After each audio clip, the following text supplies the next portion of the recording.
Deus.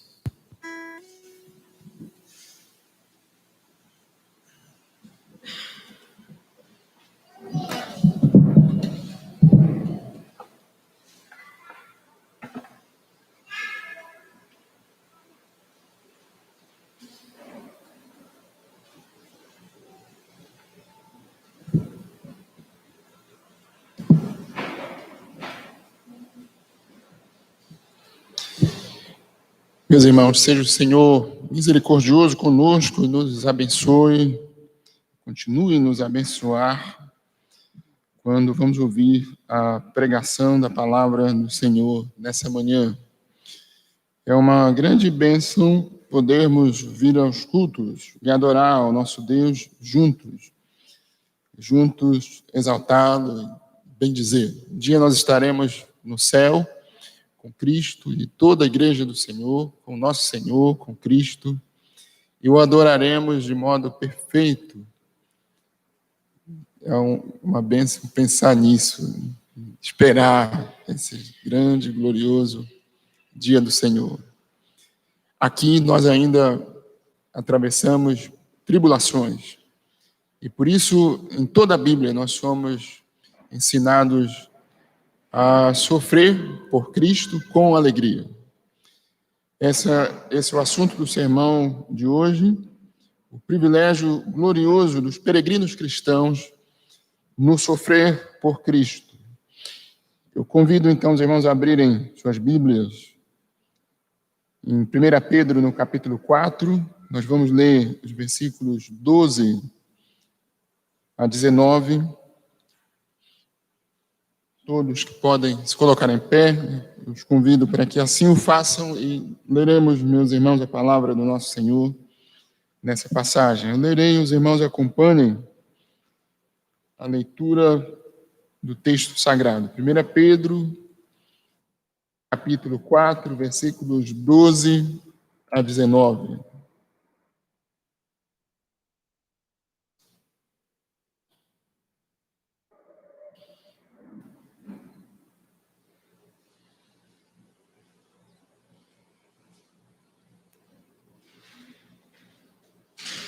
Meus irmãos, assim diz a palavra do Senhor.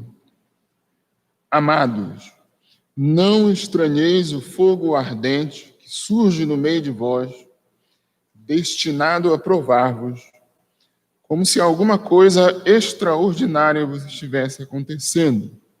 Pelo contrário, alegrai-vos na medida em que sois coparticipantes dos sofrimentos de Cristo, para que também na revelação de sua glória vos alegreis exultando. Se pelo nome de Cristo sois injuriados, bem-aventurados sois, porque sobre vós repousa o Espírito da glória e de Deus.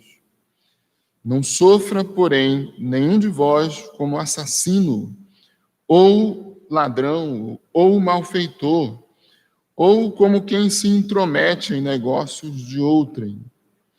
Mas, se sofrer como cristão, não se envergonhe disso, antes glorifique a Deus com esse nome. Porque a ocasião de começar o juízo pela casa de Deus é chegada. Ora, se primeiro vem por nós, qual será o fim daqueles que não obedecem ao Evangelho de Deus? E se é com dificuldade que o justo é salvo, onde vai comparecer o ímpio? Sim, o pecador. Por isso também os que sofrem segundo a vontade de Deus encomendem a sua alma ao fiel Criador na prática do bem. Amém. Vamos orar mais uma vez ao nosso Senhor. Ó Deus bendito, soberano, nosso grande Rei, nosso Salvador, nos dobramos diante do Senhor para suplicar a Tua graça mais uma vez, com gratidão nos nossos corações, por ser hoje o dia do Senhor, o dia da ressurreição do Teu Filho Jesus Cristo, o dia do culto público, quando toda a Tua igreja, em todos os lugares, cidades, países, vilas e lares desse mundo, se colocam diante de Ti, juntos, para adorar a Ti. Agradecemos, ó Deus, a obra de Cristo por nós, sua vinda a esse mundo, sua vida perfeita, sua obediência, sua justiça santa, seu sacrifício por nós, a sua ressurreição gloriosa, sua ascensão aos céus. Nós o aguardamos do mesmo modo como nossos irmãos, os apóstolos do Senhor, viram o Senhor subir. Nós aguardamos a sua vinda. Pedimos ao Senhor que nos abençoe enquanto caminhamos nesse deserto de lágrimas, para que, em meio às provas, às dores que o Senhor nos tem dado a passar, tenhamos, ó Deus, comunhão contigo, alegria no Senhor, fidelidade e perseverança na fé. Abençoa, ó Deus, a tua igreja. Abençoa os irmãos que têm sofrido por diversos motivos, doenças, perseguição, incompreensão e tantas outras razões têm trazido tribulação ao nosso coração. Ó Deus, ajuda-nos a olhar para ti, e a confiar no Senhor, e a confiar na tua graça, e a alegrar em ti o nosso coração. Abençoa os irmãos que estão sendo perseguidos em vários lugares, aqui mesmo no nosso país, e quem sabe daqui mesmo da nossa igreja, porque temem e amam o Senhor e têm sido mais diretamente perseguidos. Ó Senhor, fortalece-lhes a fé. Seja o Senhor gracioso para conosco nessa manhã e nos abençoe, ó Deus, ao ouvir a tua palavra. Consola e encoraja a todos nós que amamos e tememos ao Senhor. Dá-nos crescimento e alegria em ti. E que também, ó Deus, pela tua palavra, os perdidos ainda nas trevas do pecado, sejam chamados ao arrependimento e à fé no Senhor. Em nome de Cristo nós oramos. Amém. Senhor. Os irmãos podem sentar.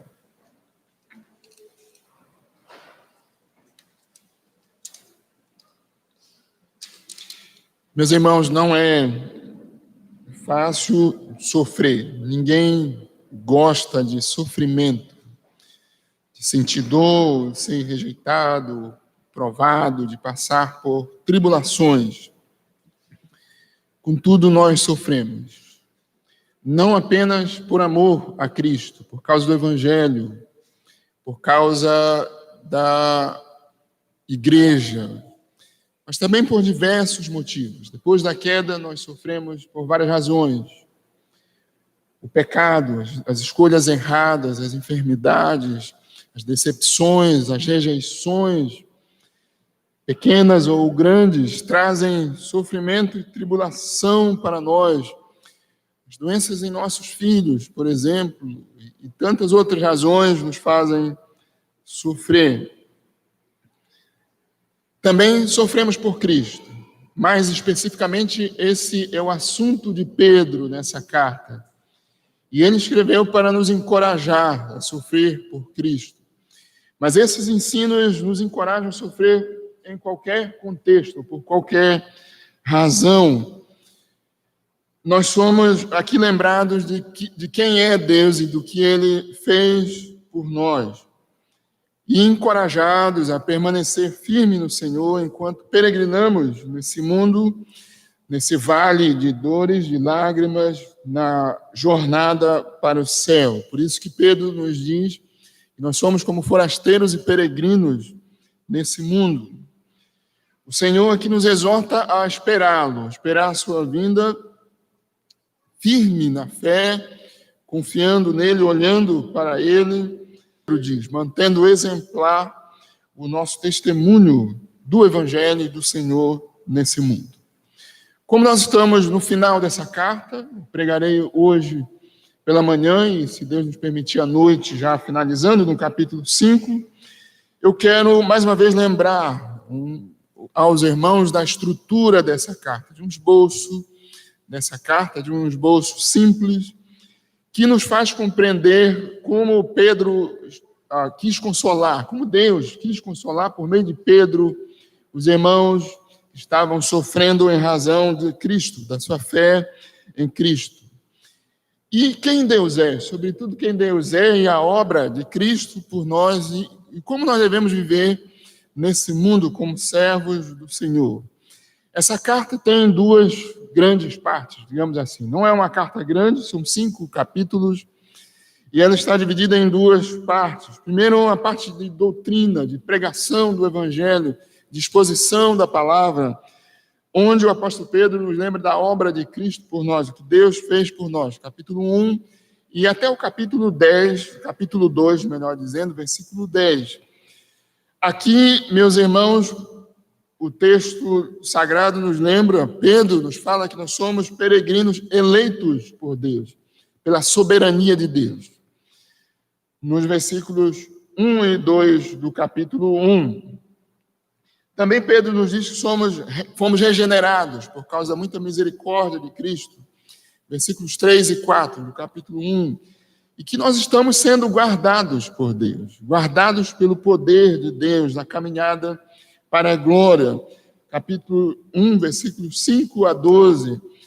Pedro também nos diz que nós fomos chamados para ser santos, chamados à santidade, separados do mundo para Deus, das trevas para a luz, do pecado para a vida santa, do nosso viver sem Deus e sem esperança no mundo para um viver com Cristo. Isso está no capítulo, versículos 13 a 17. Pedro diz também que nós fomos resgatados do pecado. A palavra em si nos lembra de como nós fomos tirados de uma condição de pecado. Isso inclui condenação eterna, inclui uma vida, um coração poluído, pecador, desobediente, infiel, inimigo de Deus.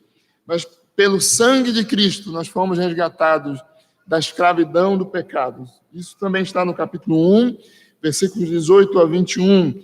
E depois Pedro, no final do capítulo 1 até o capítulo 2, versículo 3, nos diz que nós somos peregrinos que foram evangelizados pela palavra, regenerados pela pregação da palavra, e agora estamos em crescimento, ou crescendo pela palavra de Deus. Depois Pedro diz que nós somos edificados em Cristo, capítulo 2, versículos 4 a 10. Então, só para resumir, nós somos eleitos, regenerados, nós estamos sendo guardados e fomos resgatados. Somos santos porque Deus nos chamou à santidade. Estamos em crescimento espiritual, sendo edificados em Cristo. E depois o apóstolo Pedro, como um bom pregador, um apóstolo de Cristo, na autoridade de Cristo, um bom professor, digamos assim, aplica a doutrina, aplica a verdade sobre a qual ele havia pregado, exposto, escrito. Pedro diz que nós devemos, como forasteiros e peregrinos nesse mundo, servos de Deus, manter um comportamento exemplar em todo lugar, na sociedade onde nós vivemos, no mundo onde nós estamos, entre os gentios, capítulo 2, versículos 11 a 25, que nós devemos ter um comportamento exemplar, um testemunho fiel na nossa casa, capítulo 3, versículos 1 a 7, uma conduta cristã correta com nossos irmãos da igreja, capítulo 3, versículos 8 a 12, um comportamento fiel e firme quando estamos sofrendo por causa do Evangelho, por causa de Cristo, capítulo 3, versículos 13 até o capítulo 14, ou 4, versículo 14, onde nós estamos finalizando hoje, versículo 12 ao 19 do capítulo 4. E também o apóstolo Pedro diz que todos os presbíteros da igreja, os presbíteros que têm liderança sobre nós na igreja, devem manter um comportamento exemplar, conduzindo a igreja, pastoreando a igreja. E todos os crentes, todos nós, e em todas as coisas, em tudo mais, e em todas as circunstâncias, capítulo 5, 5 a 14, devemos manter também um comportamento exemplar para a glória e o louvor de Deus. Vejam os irmãos como ele está dizendo, quem Deus é e o que Ele fez por nós em Cristo, e como nós devemos viver para a glória de Deus. Nessa manhã eu quero falar com os irmãos sobre o privilégio, meus irmãos, que nós temos de sofrer por Cristo. Parece que essas duas palavras não deveriam estar na mesma frase. Privilégio e sofrimento. Mas é um privilégio sofrer por Cristo. É uma alegria sofrer por Cristo. Não é que nós amamos ou queremos sofrer. Não é que isso não nos faça derramar lágrimas ou sentir dores. O texto que nós lemos diz que é como um fogo ardente que surge no nosso meio as provas. Isso pressupõe ou nos fala de dor, de sofrimento. Não é que nós desejamos sofrer, mas por Cristo é um privilégio glorioso sofrer com o Senhor e pelo Senhor. Eu quero, então, tratar com os irmãos nessa manhã sobre dois pontos principais nessa passagem. Primeiro é o encorajamento que Deus nos dá para sofrer por Ele com alegria. Nós somos encorajados a sofrer com alegria, versículos 12 a 16. Mas também nós somos exortados a, enquanto sofremos, ou em toda a nossa vida, entregar as nossas almas ao fiel Criador. Versículos 17 ao 19. Vamos então, meus irmãos, considerar em primeiro lugar o encorajamento dessa passagem para os que sofrem por Cristo. Encorajamento a sofrer com alegria. Versículos 12 a 16. Pedro começa dizendo que os sofrimentos por Cristo não são algo estranho, meus irmãos. Não estranheis o fogo ardente que surge no meio de vós. Em toda a história da igreja, em todos os tempos, em todos os períodos, sempre houve oposição ao evangelho, irmãos. Sempre haverá oposição à igreja, à fé cristã verdadeira, aos crentes fiéis. É por essa razão que Pedro fala desse modo. Carinhoso, pastoral, meus irmãos amados. Não estranheis o fogo ardente que surge no meio de vós, destinado a provar-vos, como se alguma coisa extraordinária vos estivesse acontecendo. Pedro fala desse modo. Amados, não estranhem as provações. E não estranhar, nós sabemos o que significa. É não ficar surpreendido. Não ver como algo incomum. Não é incomum cristãos sofrerem. Nós não devemos nos admirar que Satanás, o nosso inimigo, o mundo, façam oposição ao evangelho do Senhor e persigam a igreja. Como disse os irmãos, o evangelho sempre tem oposição. O primeiro grande inimigo da igreja e do crente é Satanás, é o diabo. Mas também o mundo, esse sistema contrário à vontade de Deus, às Escrituras, à igreja. Falsos crentes, nas Escrituras nós vemos como falsos crentes, por exemplo, na Ásia, nas cartas de João, perseguiram a igreja, eram do nosso meio, depois deixaram a igreja, passaram a perseguir a igreja. Também tem perseguido a igreja do Senhor, no nosso tempo, como no tempo de João, de Pedro. Por isso que Jesus advertiu os seus discípulos quando estava com eles aqui nesse mundo. Jesus disse aos discípulos: vocês serão odiados pelo mundo. Se o mundo vos odeia, sabei que primeiro do que a vós outros, odiou a mim também, disse o Senhor Jesus.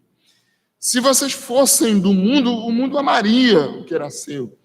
Como todavia vocês não são do mundo, pelo contrário, eu vos escolhi do mundo, eu vos chamei do mundo. Por isso o mundo vos odeia. Lembrai-vos da palavra que eu vos disse. Não é o servo maior do que seu Senhor. Quase Jesus diz, vocês não são melhor do que eu, Cristo. Não, os servos não são maiores do que seus senhores. Se me perseguiram a mim, também perseguirão a vós outros. Se guardaram a minha palavra, também guardarão a vossa. Aqui há um consolo para a igreja e um encorajamento para nós. Se guardaram a minha palavra, também guardarão a vossa. Tudo isso vos farão por causa do meu nome, porque não conhecem aquele que me enviou, disse Jesus. Os irmãos estão ouvindo, acho que a cada sermão, o que Paulo disse a Timóteo, de modo muito direto e simples. Todos quantos querem viver piedosamente em Cristo Jesus são perseguidos. E mais para o nosso tempo, um irmão nosso, o pastor Martin Lloyd Jones, morreu em 1981 e pregou vários anos no país de Gales e na Inglaterra, principalmente. Nós ainda temos os seus sermões, uma parte gravada e a maior parte escrita em livros. Pregando nessa passagem, no apóstolo Pedro, Martin Lloyd Jones diz: o evangelho é uma tão completa contradição de tudo quanto o mundo defende, que a sua posição, a posição do evangelho, necessariamente leva a conflito com o mundo. Isso não pode deixar de acontecer. E esse é, portanto, o inevitável resultado do verdadeiro viver cristão: conflito com o mundo. Portanto, meus irmãos, o sofrer por Cristo não é algo, como Pedro diz, extraordinário, fora do comum, não. Nós não devemos achar que, se nós somos incompreendidos, ou rejeitados, ou atribulados por amor a Cristo, isso é algo que seja extraordinário, fora do comum, que só está acontecendo conosco, ou, alguns pensam de outro modo, só acontece com quem está, por exemplo, na Coreia do Norte, ou em alguns lugares da China, por exemplo, e em outros países onde há mais direta perseguição. Sobretudo, pensem na vida de Cristo, no ministério de Cristo, como foi. Cristo é chamado por Isaías, pelo profeta Isaías, de o servo sofredor. 8 séculos antes de Cristo, os profetas já estavam dizendo que Cristo viria a esse mundo para sofrer. Cristo, nosso mestre, enfrentou oposição de todos os lados. Mas, meus irmãos, em meio a isso, nós nunca devemos duvidar da providência de Deus, ou questionar a providência de Deus quando Ele nos faz passar por provas, não só por amor a Ele, por diversas provas.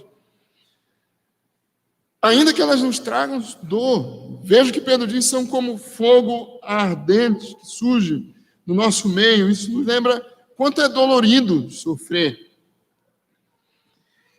Porém, Pedro também nos diz qual o propósito das provações, dos sofrimentos por amor a Cristo.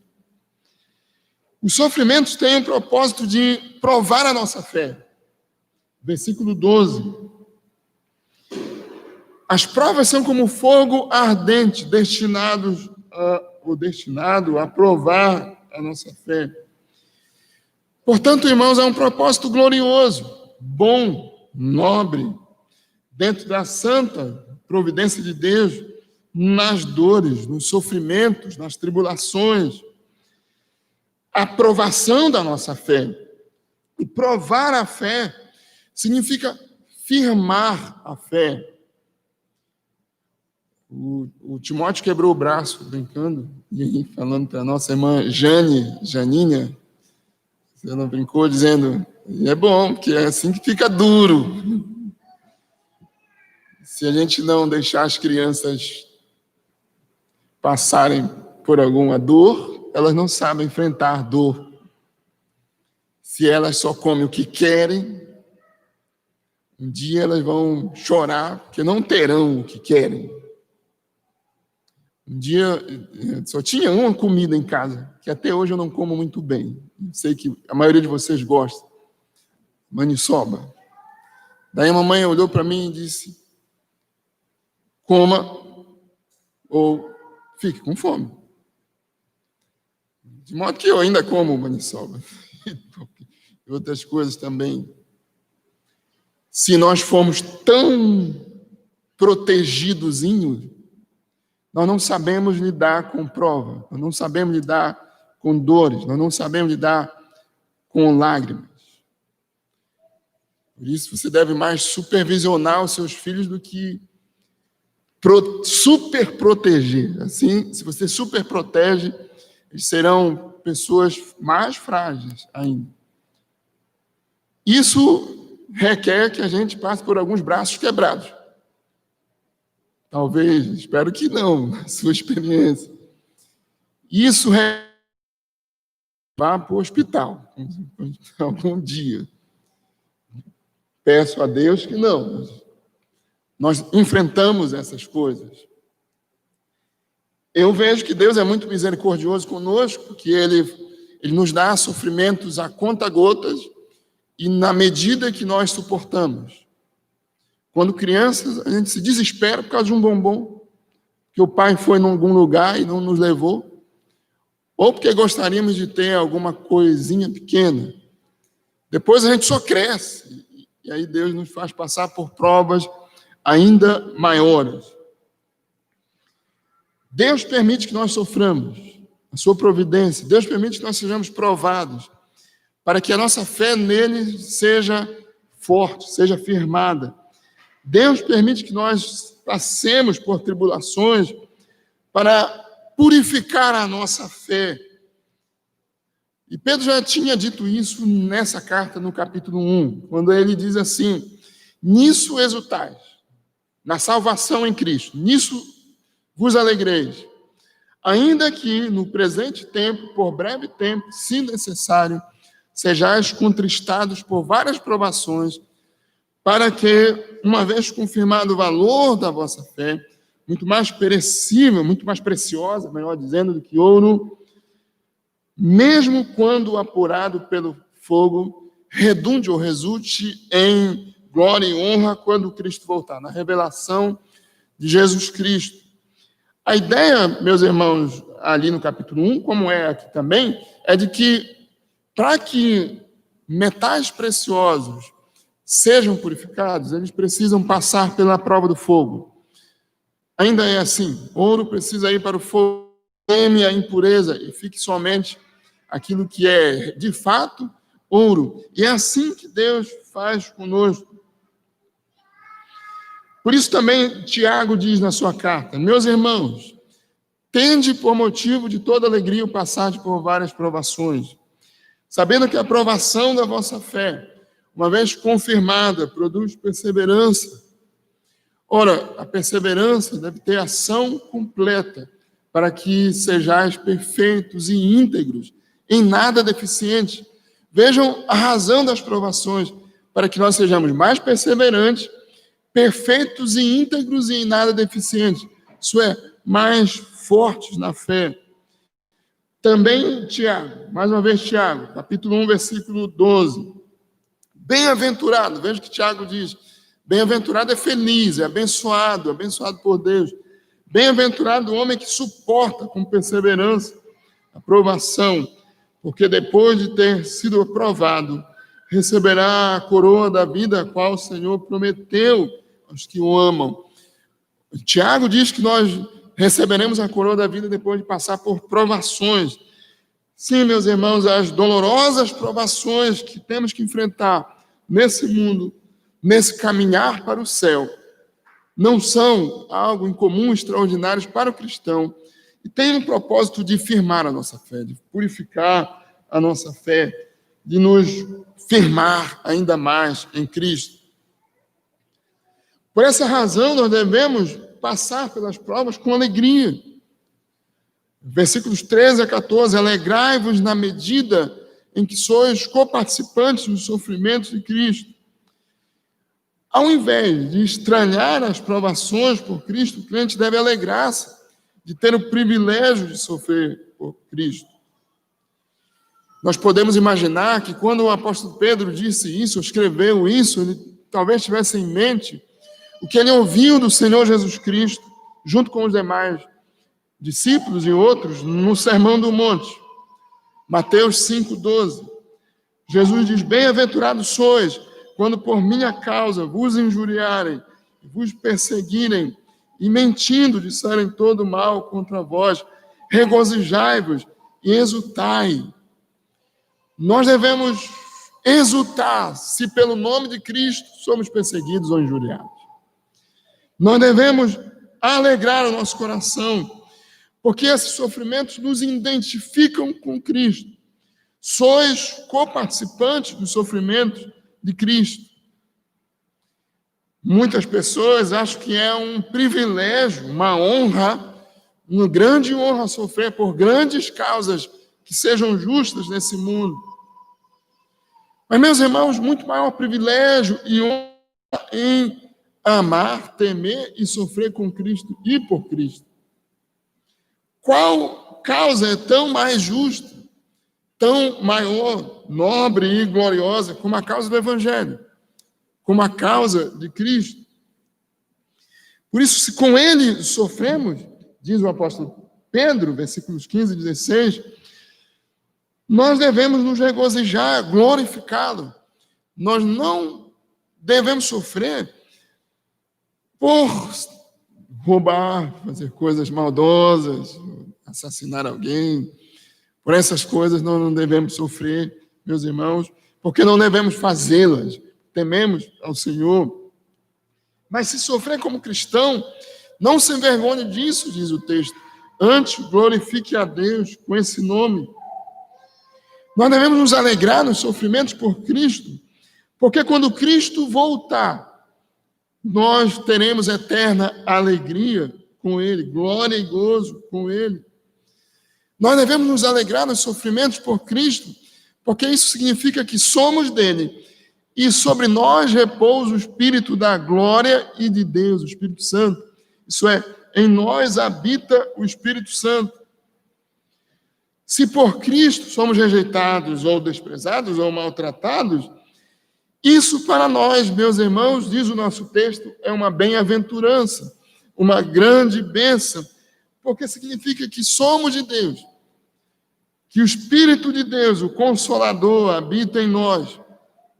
Se alguém não tem o Espírito de Cristo, esse tal não é dele, mas se temos o Espírito de Cristo, com ele sofremos. No cristão habita o Espírito de Cristo. Há várias passagens nas Escrituras que falam desse modo, Consolador habita em nós. Jesus diz isso em João 14, 17, o Espírito da verdade, que o mundo não pode receber, porque não vê nem o conhece. Vós o conheceis, porque ele habita convosco, estará em vós, ele nos consola, nos conduz, nos dirige. Paulo diz aos Coríntios, 1 Coríntios 6, 19, acaso não sabeis que o vosso corpo é santuário do Espírito Santo, está em vós, o qual tendes da parte de Deus, não sois de vós mesmos?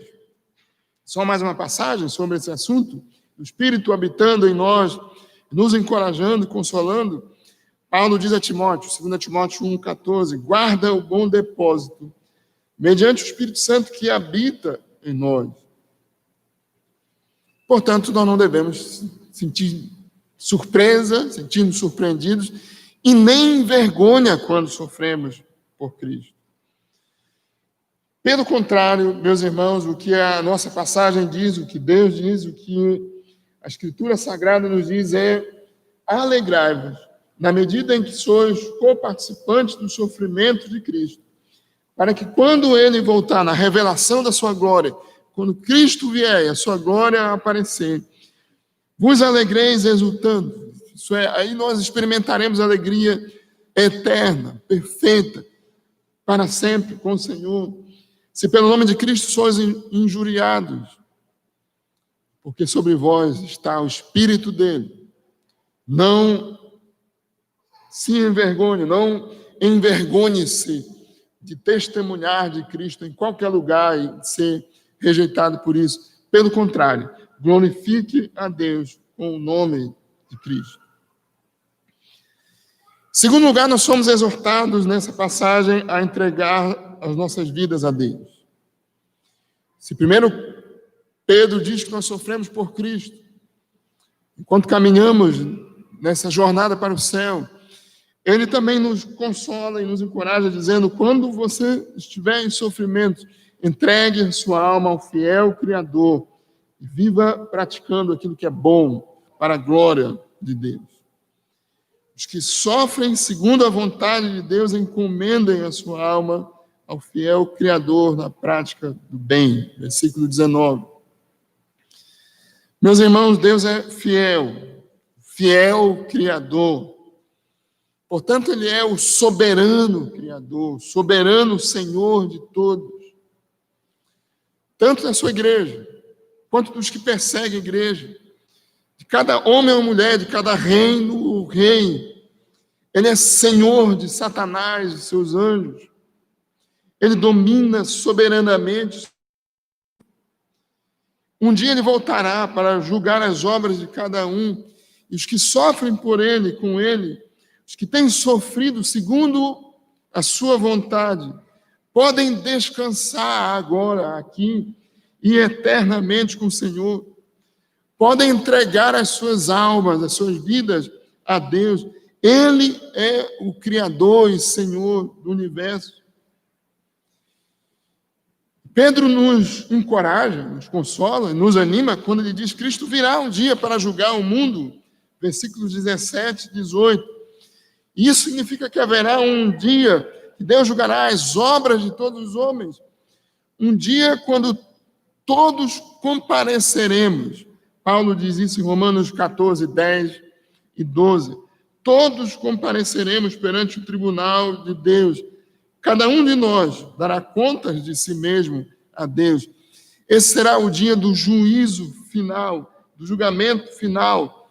Quando vier o Filho do Homem, isso é quando Cristo voltar, ele se assentará no trono da sua glória e todas as nações serão reunidas em sua presença. E ele separará uns dos outros, como o pastor separa dos cabritos as ovelhas. Cristo disse isso em Mateus 21, Mateus 25, melhor dizendo, Mateus 16. Quando chegar o dia do juízo final, Deus, por meio de Cristo, aquele que um dia veio aqui para resgatar pecadores na sua morte na cruz, virá um dia como juiz. Romanos 2,16, Deus, por meio de Cristo Jesus, julgará os segredos dos homens de conformidade com o Evangelho. Pelo ensino das Escrituras, olhando a palavra de Deus, as Escrituras, nós sabemos, meus irmãos, que o julgamento final, o juízo final, não será para decidir naquele dia quem será salvo. A decisão de quem é salvo ou não já foi tomada por Deus na eternidade, no decreto da eleição.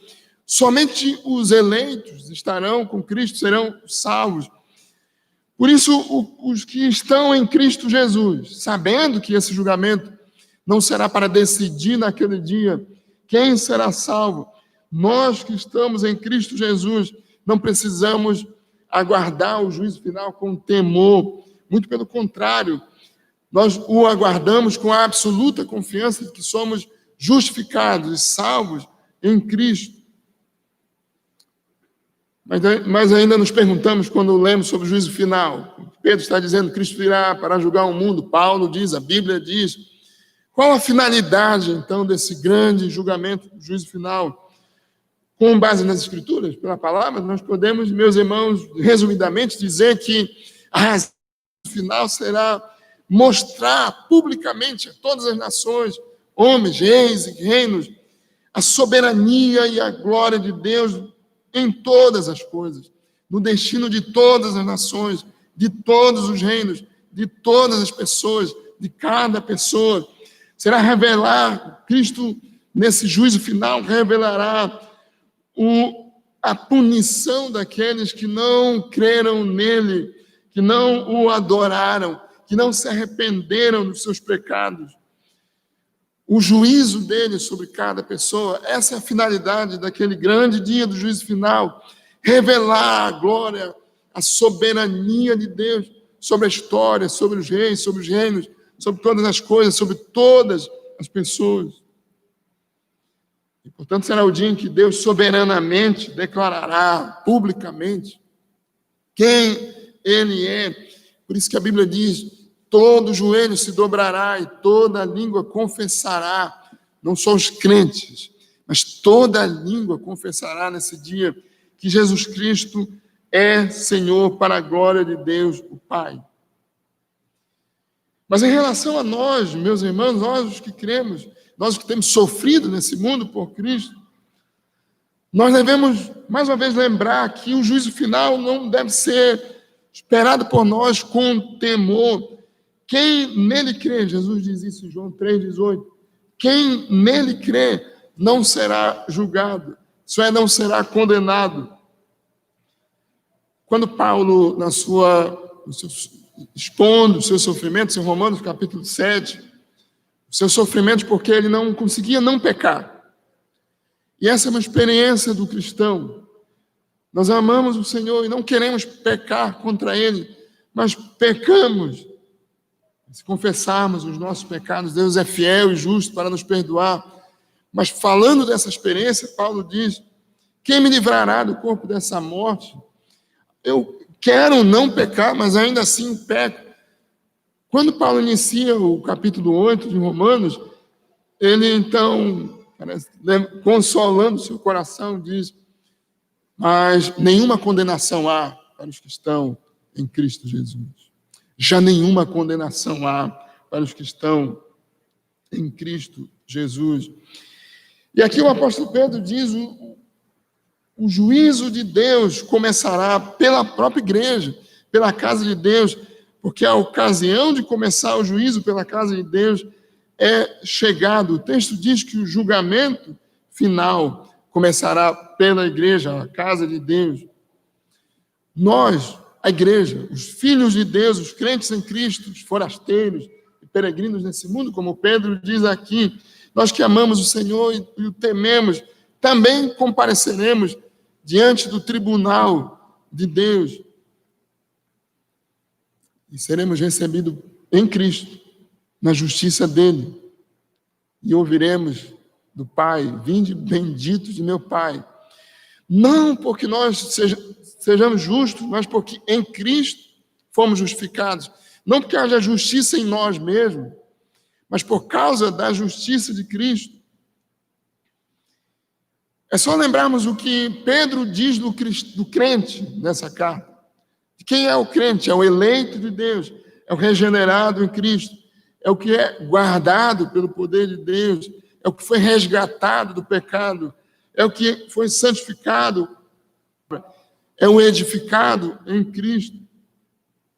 Portanto, meus irmãos, no juízo final nós não seremos apresentados como os condenados, mas como justificados e os salvos em Cristo, como os cidadãos dos céus, aqueles que pertencem à família de Deus, que fazem parte da membresia da casa de Deus, da igreja de Deus, do corpo de Cristo.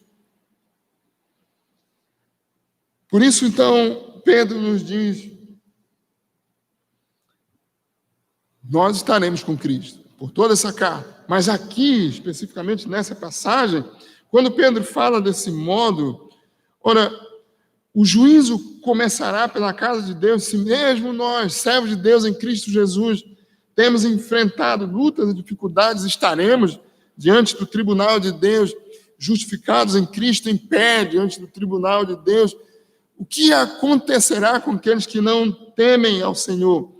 Ora, se o julgamento primeiro vem por nós, qual será o fim daqueles que não obedecem ao Evangelho? E se é com dificuldade que o justo é salvo, onde vai comparecer o ímpio? Sim, o pecador. Primeiro é interessante a frase de Pedro 7, com dificuldade que o justo é salvo. Porque essa frase nos lembra que a nossa salvação, meus irmãos, demandou um grande esforço do próprio Deus. Um árduo trabalho da parte de Deus. Sofrimentos do Filho de Deus. Não foi algo fácil salvar pecadores, ímpios, desobedientes.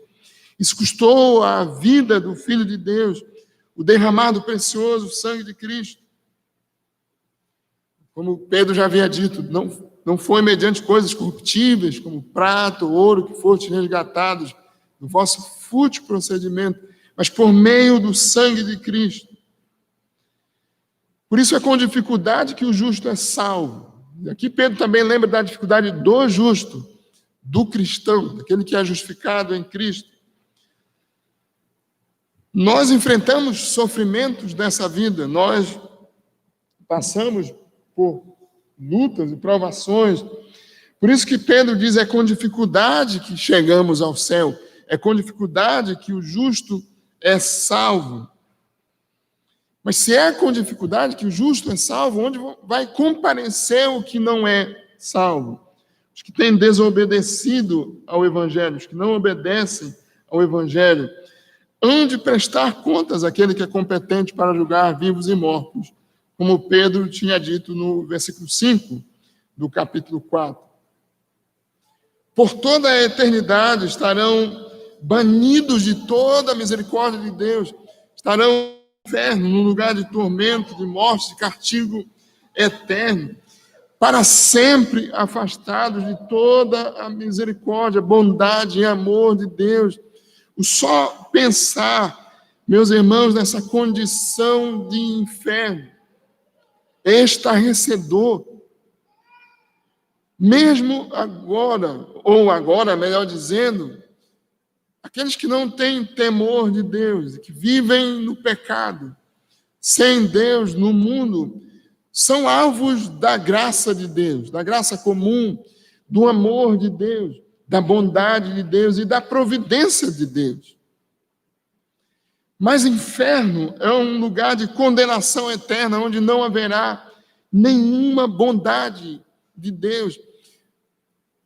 Não é que Deus não estará no inferno, Ele estará, sem nenhuma misericórdia, sem nenhum amor, sem nenhuma graça. Não há lugar ou condição onde Deus não esteja. Ele é o Senhor soberano sobre todas as coisas, inclusive do inferno. Mas lá não haverá mais nada da misericórdia ou graça de Deus. O inferno é Deus em juízo, e só em juízo, sem nenhuma misericórdia. O que acontecerá com aqueles que têm perseguido a igreja, com aqueles que têm desobedecido ao evangelho de Deus? Estarão para sempre sob condenação. Pedro, na sua segunda carta, fala do destino dos ímpios. Capítulo 2, versículos 4 a 9. Ele faz referência à história antiga. Ora, se Deus não poupou anjos, primeiro Pedro faz referência à eternidade. Quando anjos desobedeceram a Deus, Satanás desobedeceu a Deus e levou consigo uma terça parte dos anjos que o seguiram, foram expulsos dos céus, não há mais lugar de arrependimento para eles.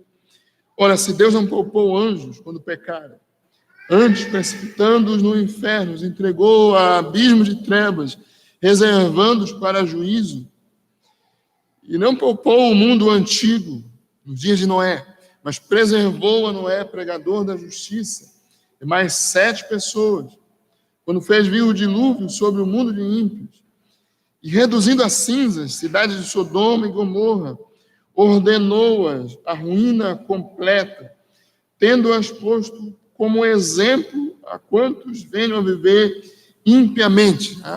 Temos nessa passagem 3 exemplos de impiedade ou desobediência a Deus. Em primeiro lugar, os próprios anjos desobedeceram a Deus e quiseram se colocar no lugar de Deus. Alguns anjos, entre eles Lúcifer, Satanás ou o diabo, era um anjo criado por Deus.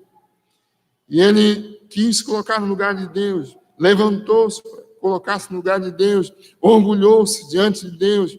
Outros anjos o seguiram, eles não foram poupados. Deus os reserva para juízo e castigo eterno. Em segundo lugar, um exemplo do mundo antigo, dos dias de Noé.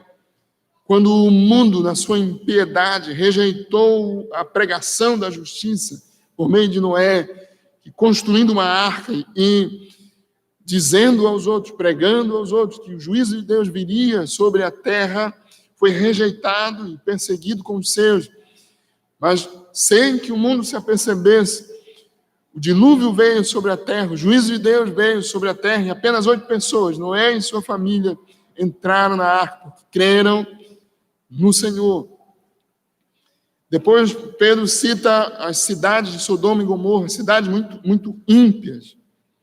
Só para os irmãos lembrarem, é o lugar para onde Ló quis ir, separando-se de Abraão, seu tio, e aproximando-se cada vez mais da impiedade. Sodoma e Gomorra eram cidades perversas. Deus derramou juízo sobre eles. A própria esposa de Ló, ao olhar para trás, não foi só olhar, ao desejar ficar lá, foi transformada numa estátua de sal. O juízo de Deus veio sobre ela. Mas Deus livrou o justo Ló, como Pedro diz, que era afligido pelo procedimento libertino daquelas cidades e mentes e corações ímpios, insubordinados. Deus fez isso porque Ele sabe livrar os seus. Como Pedro diz na mesma passagem de 2 Pedro 2, o Senhor sabe livrar da provação os piedosos e reservar sob castigo os injustos para o dia do juízo. Agora o Evangelho está sendo pregado, hoje o Evangelho está sendo pregado, hoje você está ouvindo sobre a eleição de Deus, a regeneração em Cristo, a redenção em Cristo. E hoje você ainda pode arrepender-se dos seus pecados, para que, mesmo sofrendo aqui por Cristo, na glória você tenha alegria eterna, alegria que já temos aqui, que será perfeita na glória. Mas onde vão comparecer, onde estarão os que não temem ao Senhor? Esses estarão para sempre banidos da presença do Senhor no inferno, no lugar de tormento, sob juízo de Deus eternamente. Por isso, então, o apóstolo Pedro diz: encomendem a sua alma a Deus, o fiel Criador. Não ao mundo, não às trevas, não ao pecado. Não entreguem-se às trevas ou ao pecado. Como João diz, não ameis o mundo, nem as coisas que há no mundo.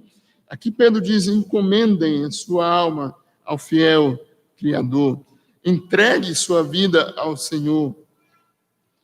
Os que sofrem segundo a vontade de Deus, encomendem a sua alma ao fiel Criador na prática do bem. Veja como Pedro descreve, meus irmãos, o cristão, os peregrinos cristãos. Esses são aqueles que sofrem segundo a vontade de Deus. Também poderíamos dizer, são os que sofrem por fazer a vontade de Deus, por obedecer ao Senhor. Como nós já vimos, não sofrem por serem assassinos, ou ladrões, malfeitores, ou por se intrometerem nos negócios dos outros. Isso não é um comportamento do cristão. Mas sofrem porque amam o Senhor e temem ao Senhor, por manterem um comportamento exemplar no mundo, na sociedade em geral, no trabalho, em casa, no lar, na escola, na universidade. Isso implica demanda em sofrimento, como já temos ouvido. Mas é melhor, como diz Pedro no versículo 17, é melhor que sofrais por praticar o que é bom do que praticando o que é mal. Mas enquanto caminhamos para a glória, voltando ao assunto do crente sofrendo, depois de falar onde vai comparecer o ímpio, os que não sofrem por Cristo, porque não amam a Cristo, Pedro diz: como nós devemos, meus irmãos, viver enquanto enfrentamos essas lutas? Encomendem a sua alma a Deus, sabendo quem Ele é, o fiel Criador. Fidelidade é um dos atributos de Deus. É um atributo de Deus que nos lembra que Ele sempre cumpre as suas promessas. Ele nos tem prometido um lar celestial, uma pátria eterna. Ele nos tem prometido um céu glorioso, comunhão eterna com Ele. Ele é fiel. E assim, meus irmãos, aqueles que sofrem por Ele, encontrarão no fim a glória, gozo e alegria eterna. Nós, segundo a sua promessa, esperamos novos céus e nova terra, nos quais habita justiça. Deus é soberano sobre todas as coisas. Se Ele criou todas as coisas, porque Ele domina sobre tudo, Ele é o Criador e Senhor de todas as coisas. Portanto, se você entrega sua alma a Ele, sua vida a Ele, você está absolutamente seguro e eternamente seguro. Ele o guarda com o seu poder, como o apóstolo Pedro disse no início dessa carta. E assim, meus irmãos, encomendem, entreguem sua alma a Deus, o fiel Criador. Se aqui somos encorajados a sofrer com alegria por amor a Cristo, também somos exortados, encorajados a descansar nele e a perseverar nele. Já então, concluindo o sermão dessa manhã, Nós que estamos em Cristo, você que tem sofrido por Cristo, por qualquer outra razão, às vezes ao longo da sua caminhada, na sua vida, você tem sido angustiado, ou tem suportado dores ou lutas. Entregue a sua vida a Deus na jornada para o céu, para a glória. A palavra aqui, encomendar, no versículo 19, encomendem a sua alma fiel ao Criador, significa entregar e confiar. Eu tenho coisa voltando pelo correio, talvez voltando mesmo. Os correios estão em greve. Você vai lá, entrega a sua encomenda, porque você confia que os correios vão entregar no destino. Você entrega e confia. Vão levar. Mas às vezes a gente chega na viagem no aeroporto, a mala da gente não chega, a encomenda não chega, pode chegar violado, coisas dessa natureza. De qualquer maneira, você entrega-se a quem você de fato confia. Você entrega a sua vida a quem você pode confiar. O que temos ouvido sobre Deus, meus irmãos, nessa carta de Pedro? Quem é Deus? Quem é o Senhor? Ele é soberano, cheio de misericórdia, poderoso, capaz de salvar pecadores, resgatador. Ele é um Deus santo, misericordioso. Finalmente, Pedro diz que Deus é o Criador, fiel Criador. Quando entregamos alguma coisa a alguém que tem esse nível soberano, perfeito de confiança, nós podemos estar absolutamente seguros. E nós podemos estar certos de que Deus está nos guardando até o fim. Essa é a sua confiança como crente? Você descansa desse modo em Cristo Jesus? Às vezes coisas muito pequenas nos chateiam, nos tiram do sério, nos fazem pecar ou nos irritam. É assim comigo, sei que é com vocês também. Por que isso acontece, meus irmãos? Por uma razão simples, mas importante. A falta de confiança em Deus. A impiedade do nosso coração. Que nos leva à amargura ou não confiar que Deus, sobre todas as coisas, está dirigindo todas as coisas pequenas e grandes. Ele é Senhor sobre todas as coisas. Você confia que Deus é de fato fiel, Criador, Senhor, misericordioso, então nessa jornada para o céu pode viver descansado nele. Sua vida está nas mãos do Senhor. É interessante que essa palavra que Pedro usou aqui Pedro diz, encomendem sua alma fiel ao Criador, é a mesma palavra que o Senhor Jesus Cristo usou quando ele orou diante da cruz, quando ele ia para a cruz, quando iria morrer na cruz, e orou ao Pai. Estava na cruz, não iria, estava na cruz. E orando, disse ao Pai, Pai, nas tuas mãos encomendo o meu espírito, eu entrego. Lá em Lucas 23, 46, a tradução é entrego. Nas tuas mãos entrego o meu espírito. O salmista, Salmo 37, versículo 5, diz, entrega o teu caminho ao Senhor, confia nele e o mais ele fará.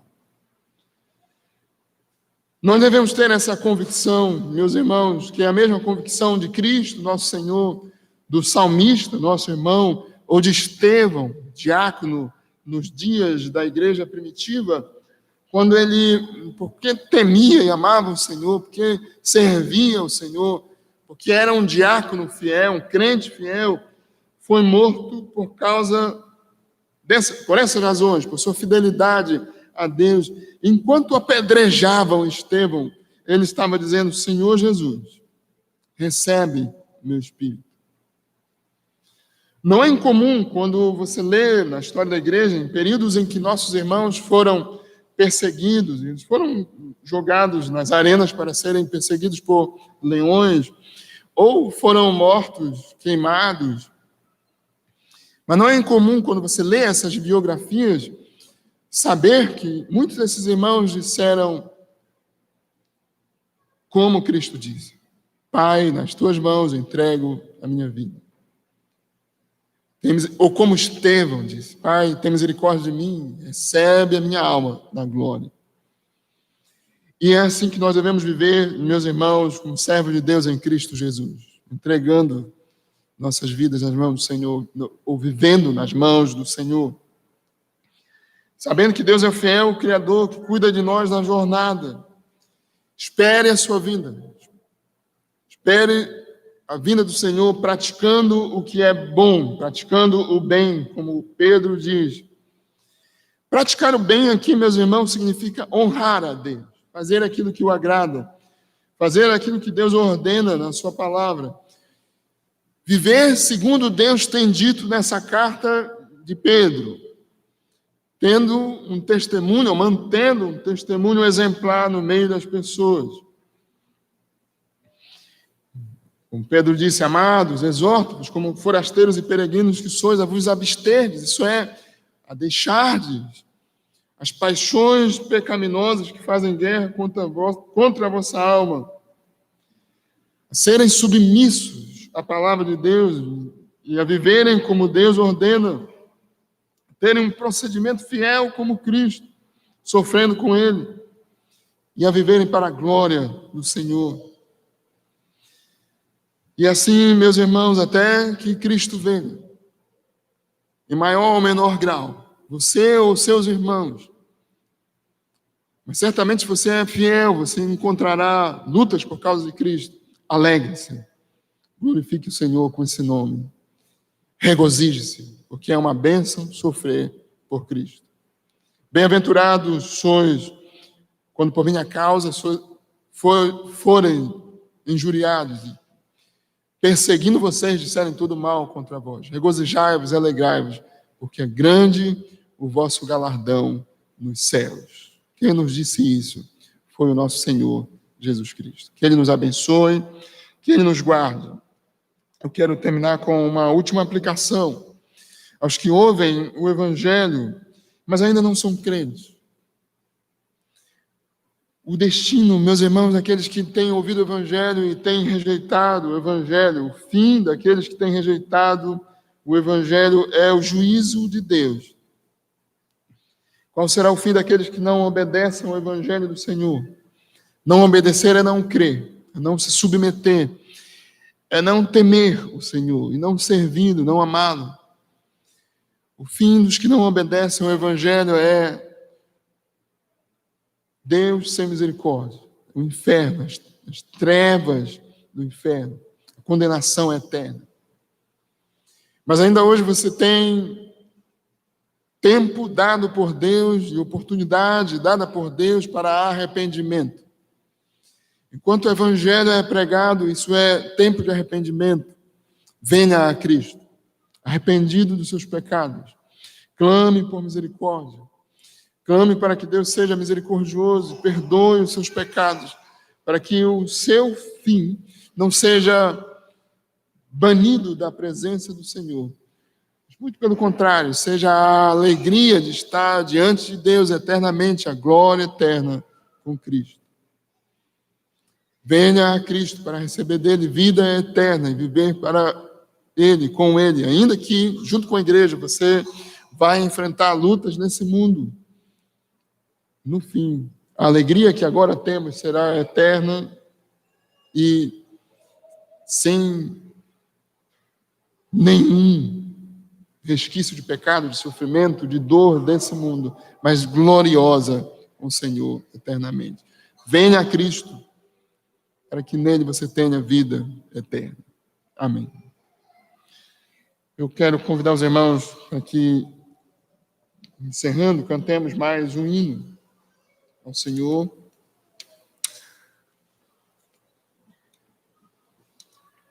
Vamos cantar o 303 no nosso cenário. Pendão real. 303.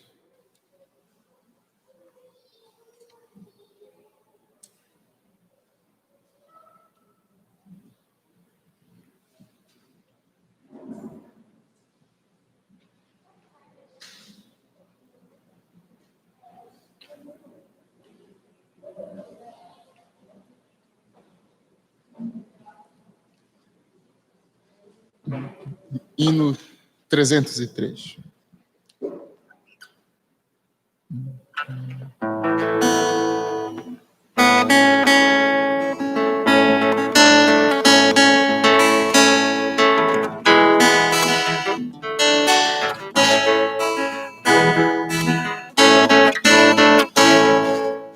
Perdão real nos entregou aos soldados, corajosos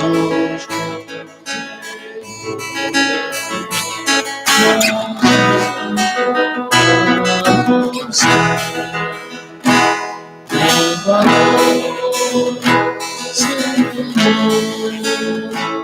O Cristo todos a sofrer, e ao ver o seu filho, ele sempre até morrer, esfolado já tem libertamos no anjo julgador. Revelados hoje, bravos campeões, avante, sem temor, com valor, sem temor, com Cristo todos a sofrer, o seu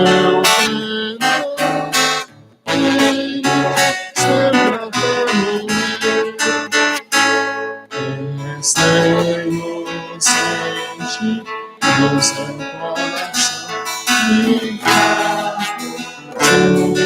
no chão, não receberá nem quebra que Cristo tem para dar, com valor sem temor, com Cristo todos a sofrer, bem ao morrer o seu perdão,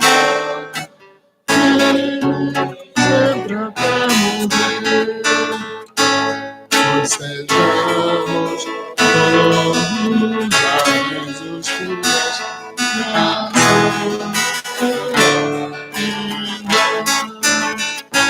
os que dá vitória, podem os alvéis,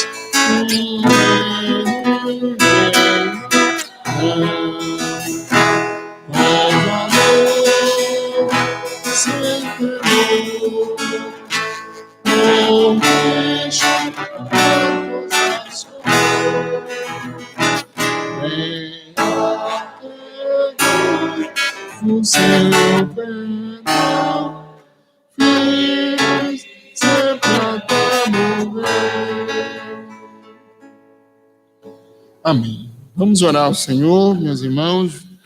Convido a igreja que se coloque em pé e assim vamos glorificar o Senhor com oração em oração, nos despedindo até a noite, quando estaremos juntos mais uma vez para cultuar ao nosso Senhor. Bendito Deus, nosso Pai, Deus soberano, nosso Criador, agradecemos o privilégio e bênção que temos de ser crentes, de ter crido no Senhor, temos sido chamados das trevas do pecado pelo Senhor, não que pudéssemos por nós mesmos ouvir a Tua palavra, a Tua voz, mas foi o Senhor mesmo que nos deu vida, despertando, ó Deus, da morte o nosso coração e nos trazendo a convicção dos nossos pecados, a necessidade de Cristo, da sua justiça, da sua graça, da sua misericórdia. Pedimos ao Senhor que nos ajude a viver de modo digno de tamanha salvação, tão grande salvação, e assim, ó Deus, mantendo exemplar o nosso procedimento nesse mundo, no testemunho fiel do Evangelho, não temos capacidade de fazê-lo por nós, de dar um bom testemunho por nós mesmos. Por isso clamamos pelo Santo Espírito Consolador, Espírito da verdade, que o mundo não vê, não conhece, mas que habita em nós. Espírito da graça e do Senhor, que o Espírito nos conduza, nos guie, nos assista em nossas fraquezas, para que em todo lugar sejamos, ó Deus, crentes fiéis, para que tenhamos, ó Deus, temor do Senhor, que nosso íntimo, no nosso ser, no nosso coração, haja verdade, fidelidade a Ti. E essa verdade, ó Deus, se expresse nas coisas que fazemos, falamos, relacionamentos com as pessoas, no nosso próprio lar, também no nosso trabalho, no lidar com pessoas desconhecidas, e no testemunhar, ó Deus, a graça do Senhor em todas essas coisas.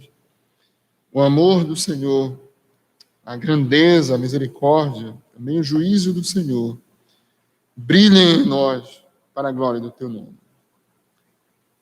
Agradecemos também, ó Deus, o privilégio de sofrer por Cristo. Agradecemos porque temos no Brasil liberdade para cultuar, para congregar, e não temos, ó Deus, sido tão diretamente perseguidos como em muitos países, e oramos por irmãos nossos que estão em lugares onde são proibidos de cultuar, proibidos de ter Bíblia, proibidos de se apresentar como cristãos. Esses irmãos têm sido, ó Deus, têm sofrido muito mais, e oramos por eles. Oramos porque o Senhor console a igreja e parentes daqueles que têm morrido, que morreram por amor ao Senhor. Suplicamos que o Senhor nos dê, ó Deus, a graça de que, quando maiores perseguições nos vierem, tenhamos firmeza e certeza de que o Senhor está conosco, firmeza na fé. Mas também pedimos que as provas pelas quais passamos, por qualquer motivo, as provações que o Senhor nos dá, sejam elas, ó Deus, um instrumento da providência do Senhor para firmar a nossa fé em Ti, para aumentar, ó Deus, a nossa esperança no Senhor, para nos fazer termos ainda mais perseverança no Senhor. E assim, ó Deus, nós sejamos crentes cada vez mais fortes no Senhor, fortes na fé, que o nosso coração seja cheio do temor e de amor por Ti, e de certeza, ó Deus, de que a alegria que agora temos em meio a sofrimento será completa na glória. Ajuda-nos, ó Deus, a entregar e confiar as nossas vidas ao Senhor, em todas as circunstâncias, em todos os dias, em cada momento. E assim, ó Deus, a caminhar para a glória, certos de que o Senhor está conosco e que nos espera a pátria celestial. Abençoa teus servos, agora voltar para casa. Guarda-nos, ó Deus, livra-nos do mal. Seja o Senhor gracioso, ó Pai, para com aqueles que não puderam vir à igreja. Consola, abençoa, encoraja a cada um dos teus servos e nos ajuda a descansar em Ti nesse domingo. E nos dê, ó Deus, alegria, disposição para voltar à noite, para juntos adorar a Ti. Abençoa teus servos, ó Deus, que também estão enfermos, que não vieram à igreja por causa da sua enfermidade, nossos irmãos já idosos. Fortalece, anima, encoraja. É o que nós te explicamos. No nome de Jesus Cristo, teu Filho e nosso Salvador. Amém. Senhor. O Senhor, na sua graça e bondade, nos abençoe, meus irmãos.